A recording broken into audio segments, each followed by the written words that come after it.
Hi, you should subscribe to the Minaris Club. Because the Principal of Saiyans told you to, idiot. Bye. Yo, what's up guys? This is James bringing you another deck profile here. I know it's been a few months, life's just been real busy, and these new sets are getting to be pretty complicated, so it takes a little bit of extra time to figure out the optimal builds for them and how to play them and all that good stuff. So it's been a little bit, but I'm here. I've been playing the Blue Baby deck quite a bit since it dropped a couple of weeks ago, and I feel like I finally got a pretty strong build I can show off for you guys. So if you're new here, make sure to hit the like button and the subscribe button. We'll be trying to get more profiles uploaded at the very least, and maybe some locals gameplay as well. But for now, we'll just start out with this Blue Baby profile and see where it goes. The new Blue Baby, this is more of an aggressive deck compared to the old Blue Baby, which was just hyper defensive. This one is looking to just like poop out a bunch of battle cards and just cheat a bunch of things into play, use Overlord a bunch of times, draw a big fat hand, and just, you know, kill your opponent from there. It's pretty fun to play. It's a little complicated. There's a lot of sequencing decisions you can make in the deck, and it's not always obvious what you need to all be doing, but with practice, I think this deck's going to be really good. It's just, you know, you got to get some reps in with it before you can start getting a lot of results, but it's a really good one. So the leader starts with the Universal Tuffleization plan in play. So this is a field card with barrier, so your opponent can't really do much about it. It has an activate main once per turn. You can play some mono blue Vegeta GT with a cost of 1 or a brainwashed card from your hand under it and draw a card. So it just gives you free cycle. You get to see a bunch of cards in your deck very easily. I am playing a 50 card deck, including this, so it's a 49 card deck, and between this and the leader filter, you just see your whole deck basically every game. It's great. It also has an auto once per turn. If your leader's a Blue Baby with 1500 power or more, so it can't be this one, but if it's the Awakened or the Z Awakened one, this will trigger. If you play a Blue Baby with cost 4 or more, you can play one of the battle cards from under this that is brainwashed with 10,000 power or less, and it negates its non-keyword skills for the turn. But, you know, it's just free battle cards, basically. You get to play a free 15 or free 20Ks, depending on which servant you pick. And the Z leader can actually start playing cards that are your opponents from under this. So that's pretty gnarly. It's just free advantage, though. There's also a bunch of abilities that trigger if they're under this, so this acts like a second hand for you. The leader on the front side on attack lets you place a Vegeta, GT, or a brainwashed card under this on swing and then draw 2. Crazy amount of filtering. It's really good. If your life's at 4 or less, or there's 4 more cards under this, you get to draw 1, untap 1, and go down to 6, and then go to the back. I think it gets a little bit weaker on the back, but I still generally try and Awaken on turn 2, just because we want to use our energy really aggressively. But he's got Overlord on the back, which is very strong, because we're just pooping out servants. When he attacks, you either look at the top 5, you put a brainwashed card under the Universe Tuffleization plan, or you can place one of your opponent's non-Son Goku GT cards from their drop under the Tuffleization plan. So that's a really good way to start stealing. Like, if they combo away like a boss monster early or something, you can put it under here. Or if they have pieces they really want to keep in their graveyard, because a lot of decks play out of the grave now, you can just, you know, yoink them, put them under here, then they can't be used by your opponent for anything nefarious. He also has a great activate main, which is pretty easy to forget about, but it lets you do some really aggressive stuff where you can, once per turn, add 1 card from your life to your hand, choose one of your brainwashed cards. It gets plus 5,000 power for the turn. So that can turn your 15s into 20s and your Gohan tournament promo into a 25, which is insane. And it lets you cut life, which means you can get to your Z leader basically whenever you want. It's really good. Then the Z leader is 2 Z energy. You pay a blue, your life's at 3 or less. Z Awaken. He's a 20k base, which is, you know, really good, pretty standard for a Z leader that has to have 3 or less life. He has Overlord as well, so if the turn you Z Awaken, you actually Overlord twice, because you can Overlord on this one, then you can Z Awaken, and then you have a new instance of Overlord, so you can do that again. It's really good. So if he also has a crazy strong auto. If you have a battle card with Servant in play, at the end of the turn you get to switch one of your energy to active mode. This is a really insane ability in blue, because 1 energy just means all of your energy, because you get to play Dimension Magic. It's so good. You can also, once per turn, pay a blue, play up to 1 of your battle cards from under the Tuffleization plan. It negates its non-servant skills and gives it Servant. There's no energy restriction on this, so if you take one of your opponent's really big battle cards, you can put it under here, pay a blue, get it back, and it gains Servant, so then it gets an extra 10k. Which is crazy. So you can get like a 40k battle card for 1 in certain situations. It's very good. I'll just start with the rest of the Z deck, since we're already getting into that. So the other parts of the Z deck is 2 baby, Parasitic Premonition. This guy's a unique barrier 1-drop for 1. You're almost always playing this on turn 2. So you want to have a nice Z energy charge on turn 1 or turn 2 defensively. It Z stacks this blue baby with cost 4. On play, you search top 7 for a card, a Brainwashed card or a Vegeta GT to put under your Tuffleization plan, so that accelerates your awakening. Because you're generally going to be going turn 1, activate main, put a card under it, draw a card. If it's second turn, you go swing, put another card under it, and then if it's your second turn, you will have already done this again, and then you can put this into play and put another card under it, and then that's 4, and you can awaken. Then for blue, you can place a Vegeta GT only card from your drop under the Tuffleization plan, and then go into this guy from underneath him that you Z-stacked. This guy is 20k unique, and then once per turn, if it would be KO'd by an opponent's skill, you can place a card from under the Tuffleization plan in the drop instead. It only really comes up against green, obviously, but, you know, it's nice to get to beat down on green. Then he has an auto on attack. You can choose one of your opponent's battle cards that isn't Son Goku GT for theme reasons, and then place it under the Tuffleization plan. So this is another way to get their big, fat battle cards under the Tuffleization plan. This will also trigger the Tuffleization plan if you're awakened, because it's counting as playing a blue baby with cost 4. This doesn't say from your hand, so you get to play this from under here, and then trigger this whenever you want. So it's like you get a 4-cost baby in the Z deck, so you always get to have access to that whenever you want. So we're playing 2-2 because resolving this is really important in a lot of matchups, and he doesn't have deflect, and so that gets hit by a decent amount of things, especially in like the blue mirror where like they can desperate measures it, which is really annoying. So we got the 2-2 split just to be safe, and sometimes you want one of these in the late game, like I said, just to trigger this. We've got our Z leader, obviously, and then we're finishing it out with Beerus and Cell because they're broken, and why wouldn't you play them? They're just really, really good. The other card you could play is Son Goku, the one that puts them down to 10 cards in hand, but I feel like we don't care about that because we're a really aggressive deck that builds a fat hand ourselves, so we're just going to be chipping away at their hand throughout the whole game. That's the Z leader. We'll get into the bones of the deck now. So I've got 8 of the Vegeta 1-drops. I really want to play one of these on turn 1 because, like I said, the plan is to play one on turn 1, get your value, and then Z charge it so you can make this baby. And then you've also got the Vegeta set up to put under the Tuffleization plan to go under the next guy if you want to. This guy draws a card on play, and this guy searches top 5 for your archetype. Pretty standard 1-drops at this point. They also have an auto limit 1 if you put them under the Tuffleization plan from your hand and your leader's 15,000 power or more. So on your Awakened side, you can put an extra card under the Tuffleization plan and draw a card. So it gives you crazy, crazy good filtering. There's no reason not to play the full 8 of these, I think, because you really want one on turn 1, and then later in the game, it's just free cycle. You just get to see so many more cards in your deck. It's really, really good. You also need these for your boss monster play to work because you need to have a 1-cost Vegeta. So, yeah, I think 8's just the right number to play with that.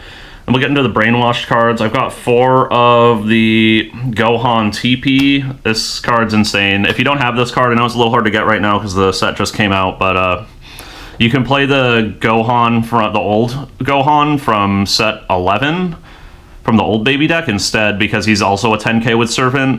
You don't get to play him for free or for 1 with Double Strike from your hand, but it's just a 20k you can play from under your Tuffleization plan, which is nice. But yeah, this card's really broken. You can just play it for 1 if your opponent has 2 or more energy. Limit 1, you play it from your hand, it gains Double Strike for the turn, so that makes it a 20k Servant. But it's Servant, so it's a 20k with Double Strike, and then your leader can give it an extra 5k if he wants. So it's a 25 Double Strike that also draws a card when you overlord it. Very broken. For the Bola, this card's really broken too. So it's a Servant. You're basically never going to put this into play though, because this doesn't activate battle limit 1.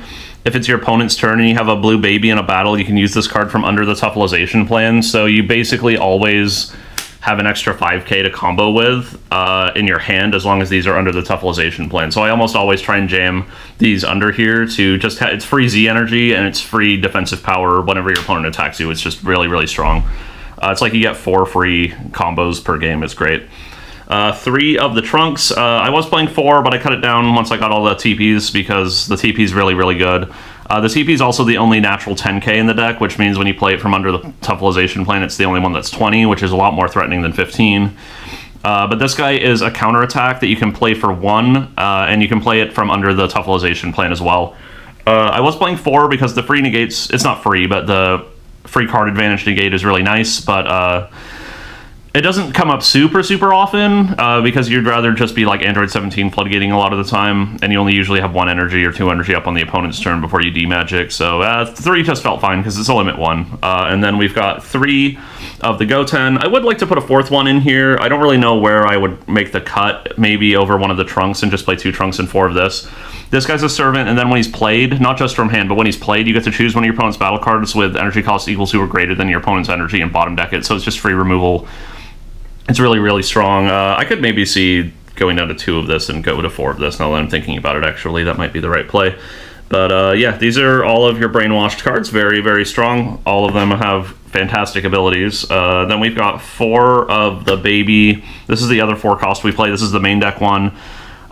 This card's insane. When this card's played, you play up to 2, put up to 2 brainwashed cards from your deck under the Tuffleization plan with different names. So you get to just tutor for whatever 2 brainwashed cards you want. Generally, it's going to be some combination of all of the new guys, but you're almost always going to get like a Gohan and a Bulla. The Bulla for the free combo power and the Gohan because it's the biggest beater. And then he can also remove himself from the drop to kill a Unison that's specified cost 2 or less by paying a blue. I haven't even done that because everyone just doesn't play Unisons anymore. It's kind of crazy. But if you play against a really strong Unison-based strategy, you just get free removal for like their Vegetos or whatever. It's insane.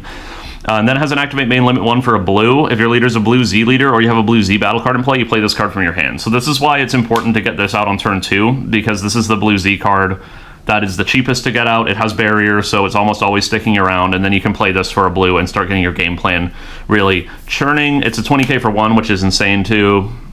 And it procs your Tuffleization plan. So after you put the cards under with this, you can proc the auto with this, and then play one of the cards you put under there, usually the Sun Gohan, to be a free 20k. So you get to play 2 20ks for 1, basically. Very strong card. Boss Monster, we're playing 3 of the Ape. I don't see a reason to play 4 of the Ape because your opponent has to have 3 or more energy when you play it. But for activate main, limit 1, blue, all your energy is mono blue. Your opponent has 3 or more energy, and you choose one of these 1-drop Vegetas from your drop and put it under it. You play it from your hand. So remember, you do have to have the 1-drop Vegeta in order to play this. I've had a couple of people mess that up before, but it is important. It's a 35k, which is insane with double strike, and when it's played, you play up to 2 cards from under the Tuffleization plan. So this also triggers the Tuffleization plan when you play it, so you get to play 3 cards from under the Tuffleization plan the turn you play this. This is really good for your push turn, and it's really hard to deal with if your opponent doesn't floodgate immediately. The rest of the battle cards, I've got 1 Bardock. This was the Overrealm of choice I decided for this deck. I was playing Mass Saiyan, but Overrealm 6 is actually kind of hard to hit in this deck between your Z charging and your Overlording. Like, things just don't hit the drop. So the Overrealm 4 is a little easier to hit. It's also more filter, so it almost guarantees you see all your secret rare and your super combos in the game, which is nice because you already filter so much. And you get to discard a card, so it means it doesn't mess up your sequencing with like this. You don't have to play in like a weird awkward way where you like combo this or like drop one from paid for a Z energy and drop it to be able to play this. So on the turn you want to Overrealm, like say you draw into this off of the Overrealm, you can then just discard this and you're still good to go. I think this is probably the right Overrealm for the deck, and you really want 1 because it's just a free roll. Sun Gohan's the secret rare because it's absolutely stupid busted. I don't have to explain that. If you don't have this, obviously you can just play Baby Hatch instead. It's probably the next best one for this deck, but this card's stupid broken. 4, these are the super combos. Vegeta, Disciplined Warrior. They're tutorable off of your top 5 search, so you should play these. You could play Zeno too, I guess, but I just like being aggressive and I like the filter, so just playing 4 of those makes the most sense to me. Tech cards, we've got our 4D Magic because it's blue. Why wouldn't you play it? It's broken. And then we've got 3 UI Kamehameha. This card's been really impressing me. I feel like this card just keeps getting better and better the more power creep the game has. Like, people didn't play it all that much in set 9 format, but like the faster and faster the games get, the better this one is. Like, the 15k for free is insane, especially on your Z leader, because then you can combo up to 35k for 1 card. It's also just 15k draw a card on your turn if you're going for your push turn, so it's really nice in these sort of aggressive leaning blue decks. And you get to untap an energy for free, so if you Z Awaken, you get your energy back at the end of the turn. You can combo out for free with this and you still have your energy. It's crazy. 3 defending friends. You could play 4. I don't know where I'd put the 4th one. 3's been fine because you're generally not like floodgating all the time. These are just like late game options because you want to be using your energy aggressively to be attacking your opponent a lot of the time. The Z, this card procs it for free, so again, having this sitting in play is always value for you, or having the Z leader procs it too. You don't have to worry about it having 3 Z energy in this deck. 2 Sensu Bean, this is again a very late game option. It's insane to be able to have, I feel like I say insane a lot in this video, but this deck's just kind of crazy. But you can, when you Z Awaken, you're a 20, and if you Sensu Bean, you're a 25, and that's basically like a soft like time walk on your opponent a lot of the time. So you only really need these in the really late game when you're starting to grind out, when you have your Z leader. So you only play 2. Can't aggro do it anymore, so 2's been fine. I think that's the right number for this. Then we've got 2 Decisive Strike. If you don't know what this card does, it came out in set 19. This is a counterplay. If you have a blue Z battle card in play, if the battle card being played has energy cost 3 or less, it's placed at the bottom of its owner's deck instead. And you can play this for free if all of your energy is mono blue, and you place a card from your hand at the bottom of the deck. This card's crazy in this deck. It's so much better than Desperate Measures because, like I said, the game plan is to always have this in play. So this is like Desperate Measures that's free, and it doesn't put the card back in their hand, it bottom decks it. It's stupid good. I'd probably side a 3rd one of these. I wouldn't main deck it, but like against like yellow, you really want like these for all of their stupid floodgates. But yeah, Decisive Strike's just been insane in this deck. That's the deck profile, guys. It's pretty straightforward. It's a lot of 4-ofs, and it's a 50-card build. There's nothing like super crazy going on. It's just all about like your sequencing and just like how you want to approach the matchups. Very straightforward as far as the build goes, but like I said, the sequencing takes a lot of practice. I would definitely do a lot of gold fishing before you brought this out to locals. But yeah, crazy good deck. If you got any questions or comments, hit us up in the comment section below. Make sure to like and subscribe, and I'll see you in the next one. Bye.